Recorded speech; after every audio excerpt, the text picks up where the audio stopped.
Production. MCP servers don't just handle happy paths. They fail clearly, retry safely, and protect themselves when demand spikes. In this section, we'll turn errors, retries, rate limits, and backpressure into practical reliability patterns. You now have the MCP foundations: how servers work, how production use cases differ from demos, and how to secure access, tenants, secrets, and audits. Next, we move from correct interfaces to resilient ones. We'll focus on failures, retries, limits, quotas, and pressure, before moving on to large results and evaluation. In MCP, failure behavior is part of the interface contract, not a private server detail. The client needs structured signals it can act on: an error code, a clear message, retry safety, useful details, and a request ID for tracing. Those signals guide the next step. Retry a transient outage, ask the user for missing information, revise invalid input, or stop when policy blocks the request. If failures are vague, agents may loop, invent fixes, or take unsafe compensating actions. Reliable tools define these outcomes before production incidents force the issue. A good error taxonomy does more than label failure. It tells the client what happened, who owns the fix, and whether retrying makes sense. Validation errors usually belong to the caller. Correct the input, then try again. Auth errors require a valid identity or permission, not blind retries. Not found and conflict errors mean the client's view of state may be wrong, so it should refresh or adjust the request. Rate limits and dependency failures may succeed later with backoff. Internal errors signal server responsibility. Precise names turn failures into decisions instead of guesswork. When validation fails, the response should read like repair instructions. Don't just say bad request. Identify the exact field, what was wrong, and what valid input looks like. For example, name is required, date must use YYYYYMMDD, or quantity must be between 1 and 100. Mark the error as not retryable, because repeating the same arguments will fail again. The client should change the input, then call the tool again. Keep the details useful but safe. Never expose hidden rules, prompts, or internal implementation. Keep identity failures separate from permission failures. An authentication error means the server cannot trust who is calling.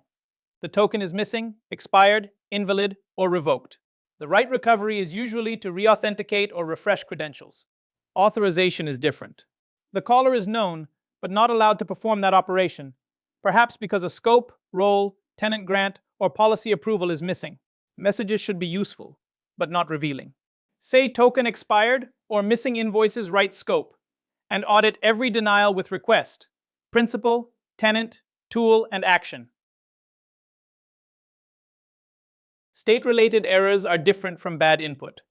The request can be perfectly valid, but the system's current state says no. Not found means the tool cannot expose a matching resource. It may not exist, belong to another tenant, or be hidden by policy.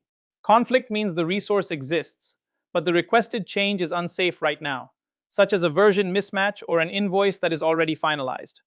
Good tools make recovery clear.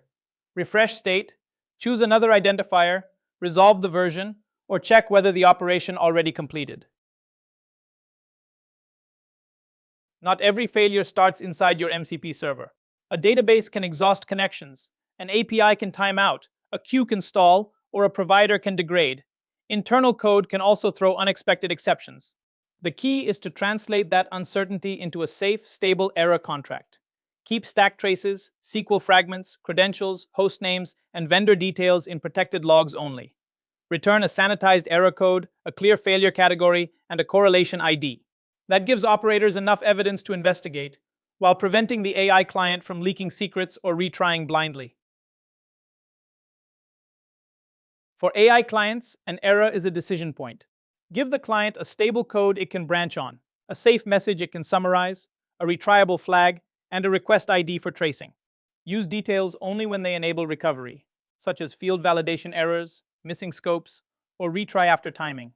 Keep user-facing explanations separate from operator diagnostics. Most importantly, treat error codes as part of the tool contract. Version them, document them, and avoid changing their meaning casually. That stability lets agents choose the next action confidently. Retries are not just a client convenience, they are part of the server contract. A timeout, overloaded server, temporary dependency issue, or rate limit may succeed on a later attempt. Validation failures, denied access, missing resources, and rule conflicts usually will not. The danger is repeating an operation that has side effects, so make retry safety explicit. Use stable error codes, retriable true, and when needed, retry after MZM. Never expect an AI client to infer retry behavior from a vague message. When a tool call can create an external effect, like charging a card or sending an email, retries need an identity. The client sends an idempotency key with the request. The server checks that key before acting. If it is new, the server performs the operation, records the status and result, then returns it. If the same request arrives again, the server returns the recorded result instead of doing the side effect twice. If an action cannot be made idempotent, fail clearly and ask for explicit confirmation before retrying. This makes retries safe, not duplicated. Even safe retries can become dangerous at scale. If every client retries immediately, a small outage turns into a traffic spike. Exponential backoff slows each repeat attempt, giving the dependency time to recover. Jitter randomizes those weights so clients do not surge together. But delays are not enough. Set a retry budget, maximum attempts, and an overall deadline, so work eventually fails cleanly. Finally, coordinate these rules across MCP clients, servers, job queues, and downstream SDKs, or each layer may unknowingly multiply the retries. Think of limits as layered guardrails, not one big switch. Rate limits protect the server from sudden bursts, like too many calls per minute from one agent session. Quotas manage longer-term consumption, like daily or monthly usage for a tenant. You usually need several scopes at once. Per-user limits stop noisy sessions. Per-tenant limits keep customers fair. Per-tool limits tighten control around expensive exports, writes, or risky operations. Global limits act as the emergency brake when the whole platform or a downstream dependency is under stress. Together, they turn shared capacity into predictable, enforceable behavior. Backpressure and graceful degradation solve different parts of the same load problem. Backpressure protects the system boundary. When capacity is tight, callers get a clear rate limit or overload response, with retry guidance, instead of waiting until everything times out. Graceful degradation protects the user experience after pressure is already inside the system. Keep the essential service running, but turn off enrichment, previews, bulk exports, or expensive dependency calls. Watch the saturation signals: queue depth, tail latency, errors, CPU, memory, connections, and dependency health. Production-ready MCP tools are predictable when things go wrong. Give clients precise errors so they know whether to revise, authorize, retry, or stop. Make retries explicit, safe, and idempotent.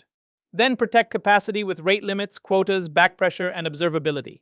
Next, we'll apply the same reliability mindset to large results, pagination, filtering, search, testing, and evaluation.